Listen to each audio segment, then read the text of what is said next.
I asked Joe to come here with me today. And by the way, I'm the feature speaker, but I feel like Joe is the feature speaker, and he's been on TED Talk, and he's built a bunch of successful companies, and it's really a privilege for me to be here with Joe today.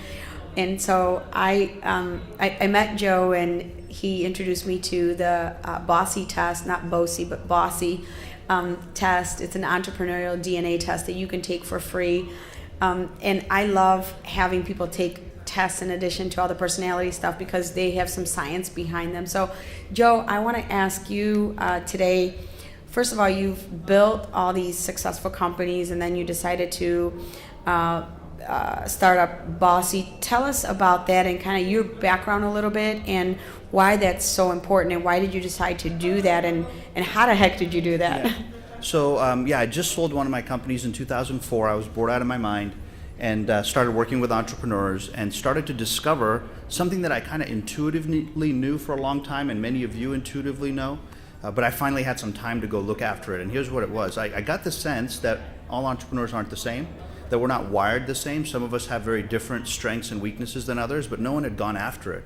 There were personality assessments out there, DISC profiles, this, that, the other, but none of them were helping me understand the entrepreneurial wiring. What made you different as an entrepreneur than me? What makes Richard Branson very different than Bill Gates? What makes a Donald Trump very different than a Steve Jobs? They all look like billionaires, and we all assume they're the same, but they're wired completely differently. And their approach to business, their approach to decision making, the kind of teams they need to surround themselves with, were totally different.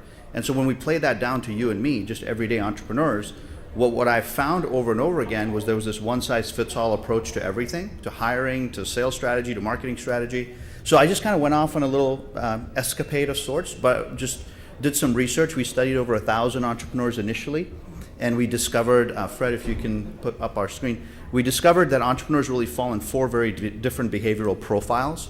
And so that's where BOSI comes from. It's builder, opportunist, specialist, and innovator. And it's one thing for you as an entrepreneur in this room to know how you're wired. It's 10 times more effective to know how your talent is wired. Because you can look at a resume of a developer, and there may be some great things on the resume, but if you don't understand how they're wired as an entrepreneur, if you can't predict how they're going to think and how they're going to handle risk and how they see the world, it's going to be very hard for them to fit into your culture, so to speak. So we had Joanna's team go through this process, so let's talk more about that.